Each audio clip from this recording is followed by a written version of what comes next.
it's time for questions. I think there are some roving microphones. If you could stand up, announce who you are, and be concise, that will all help us. I think you were the first. Thank you. James Rogers, former BBC Moscow correspondent.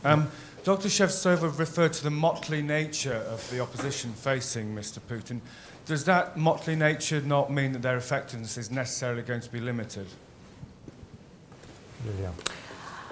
You know, search me. But at the moment, we can rely firstly upon our intuition. Let's see how many people and what layers of the society take to the street on March 5th and March 10th. It will say a lot about the structure and about estimates of the people. But gradually, you know, people have started to complain in other cities as well. At the moment, up to 18, maybe 19% of the respondents are ready to take to the street in case of the mass protests. Mass protests in the big cities are being supported in Moscow by the 39–40% of respondents, in St. Pete even higher. Across Russia, up to 25–27%. And you may say that this is a kind of, you know, pretty low number of people, but we are talking about millions. And as one representative of the Russian police force said, if 2,000 take to the street in Moscow, we'll whack them down. If 20,000 people take to the street, we'll watch. If 200,000 take to the street, we'll join. I think, Andrew, you wanted to say a word to that. Yeah, two very quick points. In fact, I think this is a virtue, that it is disparate. If there was a particular leader, that would be, I think, a bad thing for Russia at this stage. Of course, it raises all sorts of problems. So it's a gathering storm opposed to Putin. That's the first point. The second point is that the real danger is that the current political protests about the political process and corruption and what goes with that will be joined by people on economic issues. Because coming down the track, as Phil was explaining, there are considerable economic difficulties going to face the Russian population, whether they have modernization or not. I think that is a real danger for the regime, and at that point, something else might crystallize. Right. Yes. Thank you. In the front. Robert Brinkley. Successful revolutions depend not only on demand from the people, but how the regimes respond or are forced to respond. So in 1989, Gorbachev made clear he wasn't going to use force to hang on to the Soviet Empire in Eastern Europe. In 2004, Kuchma wasn't willing for bloodshed to prevent the Orange Revolution in Ukraine. Does the panel think that Putin and his regime are willing to do whatever's necessary to hang on to power, like Assad and his regime in Syria? Who should we? Maybe a bit. Sorry? Maybe. I would say, while they're debating, no, I do not believe that it is. I don't think it's got the self-belief or the commitment to do that, and I don't think it has the instruments either. One of the key things about Russia is the decay of the instruments of government, including the executive mechanisms. I don't think they can do that. That's my opinion. For the first time, let me, just for the sake of the argument, argue with Sir Andrew. I never did it before. No, of course not. We spent it's not true. We did a whole book of it. Yes, no, we didn't argue. We came to a conclusion. It was a very peaceful book. If someone hasn't read, well, it's a really revelation. You know, if one looks at the Russian budget for 2012, 2014, one will see that this is a typical Soviet budget with 32 or maybe 33, because Phil knows much better, expenditures going to defense, the army, the special services, MVD, etc. This is typically military budget. And at the same time, the expenditures for national economy, roads, healthcare, education, etc., will be declining. And it says apparently about maybe not the strategic policy, but ambition and readiness and capability, at least try to use the repressive mechanism. And I would argue that in comparison with the Soviet leadership and Soviet elite that was absolutely ready to change power for property, and they wanted to sacrifice the Soviet Union, the Russian elite, firstly, is not ready to sacrifice anything, and secondly, they're too young to leave the Soviet Union, and they will be fighting for that, because for the first time, we have Praetorians in power, and this is totally unique phenomena for Russia. I want you to be right, definitely, Andrew. I was the Assad situation. I was sort of yes, but Phil, well, I moved further. Is this a Soviet defense only budget? one point where I would definitely agree with Lilia, that this time we're talking about a change or a radical systemic reform in the economy would entail a loss of real power and influence for an important section of the elite. And that, I think, it has unpredictable consequences. Only to respond to the original question and just say that what worries me more than the response by force is wars start by accident, and so things can happen by accident. I mean, Moscow is often a city under siege these days. If you look at the Onon Guards who are occupying Tverskaya and beyond, and kids, 18-year-olds, machine guns, consequences can be unpredictable, and that worries me more than an order from the top, actually. Michael. Michael Binion, The Times. Given that Medvedev's political career probably ended on September the 24th, do you think that Putin will take him back as Prime Minister? And if he doesn't, will that strengthen or weaken him? Who wants to start? Andrew? I think he will, but nominally, but that's just a guess. Will it strengthen him if he does? No. Will it strengthen if he doesn't? I would say no too. But I agree with Andrew. I agree.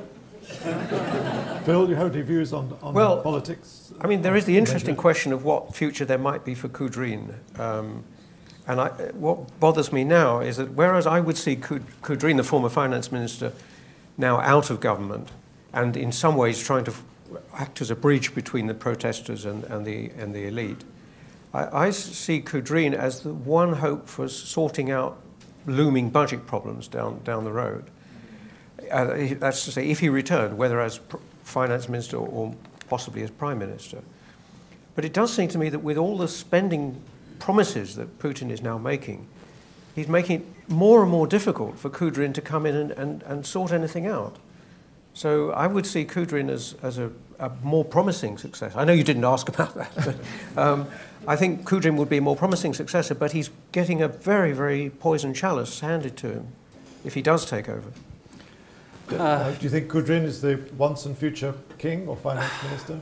Going to sort it all out? Back to forecasting again, don't know. But I think that Medvedev as prime minister, clearly less powerful than Putin, more powerful than Faradkov, but you hear he'll get kicked out to Skolkovo to pursue his dream of the innovation city out there. But again, it's just rumours at the moment. We don't know. Who have we got? There. In Davos this year, Igor Shuvalov was very uncompromising, very harsh in his remarks. Introduce yourself, please. Ron Freeman, Atlantic Council, Washington. Thank you. I wonder why Mr. Shuvalov's name has not been mentioned by the panel. Do you see a future for him in the new Putin government? Shuvalov. Lilia? It depends what we have in mind, because we were talking about the model, about trajectory, about the paradigm. Whether this paradigm, Putin's paradigm of survival, of pathetic survival, will include Kudrin, Shuvalov, or anyone else, does it matter?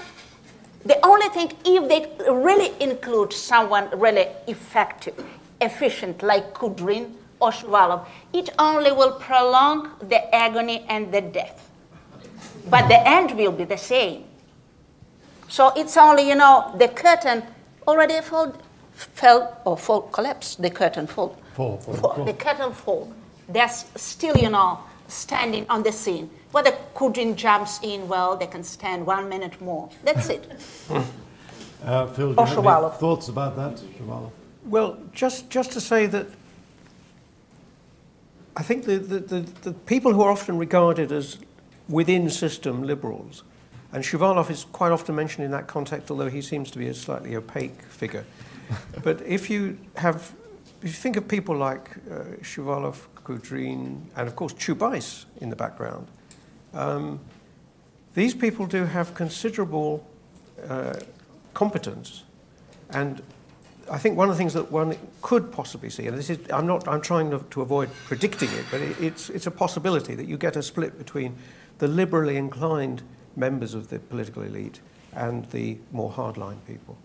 And I'm not sure which side Shuvalov would fall on, probably on the liberal side. Andrew? I think all these scenarios of change through rescue involve, to some degree, an increased freedom for the press and for the media, which is extraordinarily dangerous. I mean, it's very necessary if you want to produce change, but it's extraordinarily dangerous for all the members of the elite. I mean, in the case of Shuvalov, he has a wife with a large fleet of cars, for example. Kudrin is generally reckoned to be pretty ascetic rather than anything else. Really? I don't know. I don't know. But they are all vulnerable collectively. And as soon as that acid gets to go, it's going to be extraordinarily hard for anyone, I think, to keep control of the outcome. So, in a way, it's the question you're asking about choice of personnel.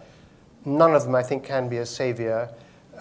One of them could potentially become a sort of transformer, in which he would, but to do that, he would effectively be shunting Putin to a degree to one side and loosening the control of the regime. I think that's the dilemma, which Putin might like. I mean, he's if he could find somewhere safe to go, like, I don't know, we could go and live next door to Berezovsky is my favorite solution. but if he could find some sort of way of easing out, maybe he'd be glad to do it, I don't know. Or maybe UK can help us to solve the problem. Well, that's my constructive suggestion. Who wants to talk? Yes, in the centre there.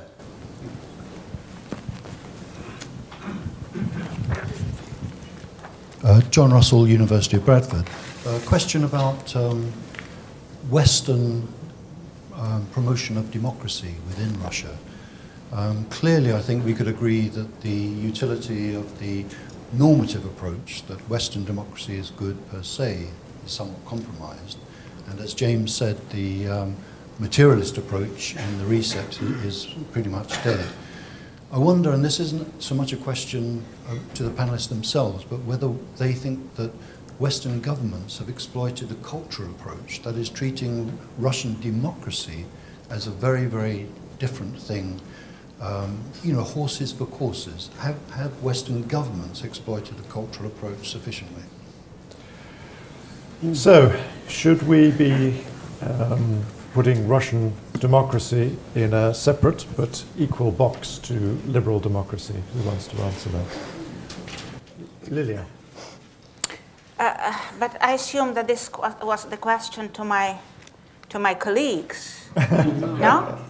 Well, I would say that I will be absolutely infuriated if the West continues to view the Russian quote-unquote democracy as a unique, specific type of democracy, following Putin and the Kremlin mantra, which boils to the following: we are just like them. We are a bit, you know, culturally specific. And here, a lot of European, American, and Western leaders coincide with Putin. They are on the same basis. Whereas I would argue that there is not even a hint or a smell of any kind of democratic institution in Russia. It's totally different regime. But secondly, your question is whether to go with democracy promotion. I would say the whole democracy promotion idea of the 60s and the 70s, of the third way of democratic transformation in wave, is over. It's dead. It's buried. It cannot be applied to Russia. And I would say what could help us, but from my position, you know, sitting in the liberal ghetto, I would say two things. Practice what you preach, firstly, because in fact, what we lost the idea, the alternative, the vision that, you know, before the collapse of the Soviet Union, the West presented for us. Okay? So when we see, using Carter's way, the West in the situation of malaise, we don't see where we should go. So practice what you preach. And secondly, don't muddle and meddle. I'm using your PM quotation. And if you're ready for maximum, I would say, try to persuade the Russian elite that became part and parcel and part member of the Western community, physically and economically and financially. We never had in Russia elite so deeply integrated into the Western society. If you can apply the approach of, or the method, the way of conditionality to them, that will be the best salvation for us and maybe contribution to your mission. What do I mean under conditionality? If you persuade them to implement their interests together with your interests, because, well, there's a kind of mix between you and them, depending on how they behave in Russia, that could be a contribution to the humanity. Andrew, you must have done some democracy promotion with your career. Is the answer to say, if you don't behave, we'll nationalise your houses in Kensington? And perhaps give them the Chatham House. Well, no, plainly. The trouble with the word democracy is it covers too much. And if you mean just voting and we're going to force people to vote exactly the same way as we do or something, it becomes a silly argument. Russians are no different from everybody else in that they want something generalized called justice. They want the truth, and God knows, one of the reasons that I admire them is they've got a terrific nose for BS because they've given so much of it over the centuries. They want the truth, and they want to feel that they're being properly respected and properly treated by those that are governing them. Those are all essential for democracy in the way that we aspire to have it.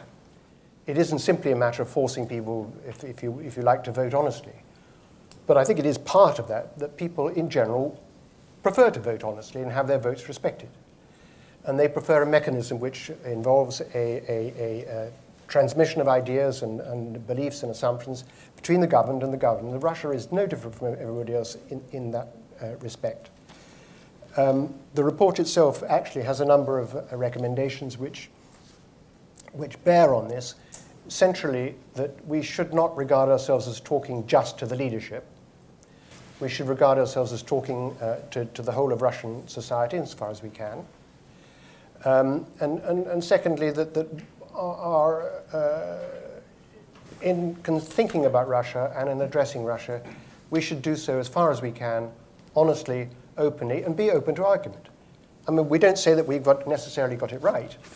I would be very glad in many ways if we got it totally wrong. But at least we've tried to address the problem, and that, I hope, it's open to them to object if they wish, or thanks to Gennady Andreevich, we to accept. There's a lunatic bunch somewhere in West Virginia that thinks we're heading a monarchical plot to upset the world, and anyway, there's the variety of reactions possible. So the purpose of our report is to provoke discussion and argument, and that's what promoting democracy is about too. Right.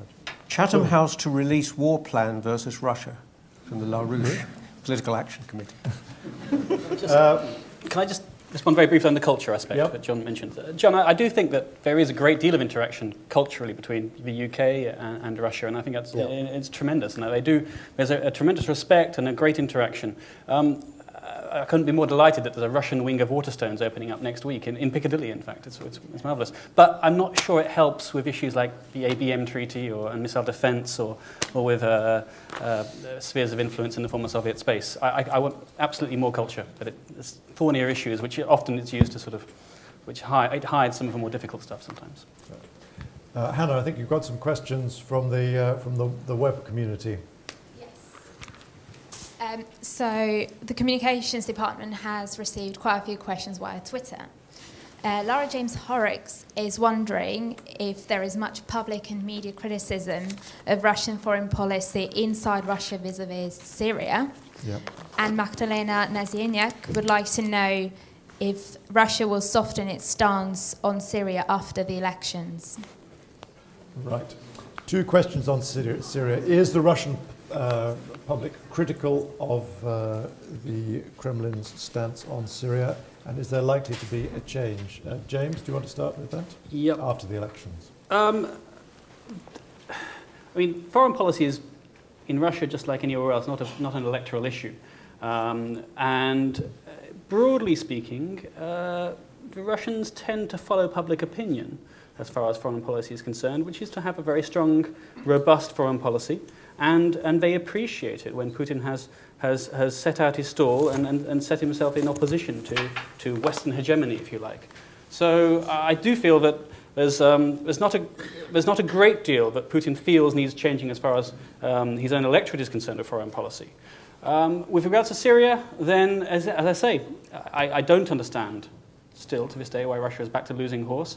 It seems highly unlikely that Russia will change its view, although in fairness to the Russians, Mikhail Margelov, the former Middle East envoy, has courted both sides. He's made trips to see the opposition in Syria some time ago, but it all seems to be a bit too little too late as far as Russia is concerned. So, we have 5 more minutes. I'll take 3 questions. Yeah, first one, if you could put them briefly. My question, Sam Nassif, I'm a member of Chatham House. My question is about the assassination attempt that was supposed to happen. How do you assess it? I mean, do you think it's related to the elections? Or is it? Okay, thank you very much, Sam. Next one. Yep, there in the centre. Alisa Grafton, a member of Chatham House. I wonder whether you think that the opposition will play any role in the forthcoming elections. Sorry, the opposition? But the opposition, yes, will play any role. In the elections? In the elections, yes. In the elections. You mean? What role it would play? Would Well, but it would be any significant to the fact that there is opposition in Russia. Oh, right. You mean how they will fare in the elections? Yes. How they will react to the so-called elections, yes? Absolutely. Yeah. Okay. And Roderick Line, member of Chatham House. oh, can you wait for the microphone? Because there are people watching. Lilia, you, in your piece, described the demise of the Putin regime as something that will be a marathon rather than a sprint. Could you and your fellow panel members give us a guess as to how long the marathon's going to take? And can you depict the circumstances in which the regime will crumble and what will replace it? 3 very simple questions for you to finish. Crumble. Right, shall we start with the last one? The report says it's bad, it's going to end badly, and it can't carry on, but none of you actually say when. So I'll put you on the spot. 6 months, 12 months? We can have a serial guess. Yeah, have a serial guess. Okay, the next big strain will come in about 2 years' time for economic reasons. It will crumble before, right? It seems to me, well, maybe it's my wishful thinking. I hope that it will crumble before 2018. And it will be the result of both of tsunami that will breach 2 tides, the political and social economic, that hopefully will breach Moscow and Pete from one side, and the industrial Russia that is hardly surviving from the other side. But I'm ready for a much shorter time distance. Phil? I'm inclined to agree with Andrew that in something like 2 years we would see around that time there would be a lot of pressure for change. But I think that there would then be a period of turmoil while that played itself out. So we might be looking at 4 years or so before something really different took shape. If I had to find an athletic analogy, I would say the Ironman competition rather than the marathon, for which Putin is apparently quite suited. Okay. James, give us a date. I'll weasel out of giving you a date, but suggest that events happen, dear boy. And the fact of the matter is that he's continually bruised, whether it's the Kursk back in 2001 or the financial crisis or a small war, then he keeps getting pummeled, and you can only survive so much. And I would suggest that it'll be the cumulative weight again of events, of unfortunate events, which will eventually bring him down, because those will induce the elite to replace him. He's just a clan manager after all, and he can be replaced in that sense. Right. Do any of you think the assassination attempt was serious? You know, I will quote the chairman of the Alliance of the Alpha. This is one of the best riot police in the Soviet Union. And today in the morning he said, strangely, it came just in time. Well, and I would assume that it's politically motivated. He is a pro in this area, you know. Right. Okay, and finally, what would be what can you imagine to be the reaction of the opposition to the election results? Presumably, if Putin wins on the first round. He will definitely win, quote unquote, in the first round. And opposition is already preparing 2 rallies on March the 5th and March the 10th. And also the Moscow mayor and the Kremlin authority says, no way, you are not going to get any huge square in Moscow, which means that they're pushing the people for unsanctioned meetings with the apparent consequences. Which will be? The cosmonauts on the streets, you know. We call our right police the cosmonauts. So they'll be driven off the streets? If in case, yes. If that happens. I think a great deal does depend on the degree of falsification or the degree of perceived falsification. Right. Is it possible that it could be done more subtly in the far provinces? If you falsify, they cannot do it subtly. They cannot, if they, you know, beat the drum, they cannot use the piano. That's the problem with them. I think on that note, unfortunately, we have to wind up. It is 2 minutes past 2. Thank you for attending. I think we've learned a lot. We've heard differing opinions. So let's all thank our 4 panelists.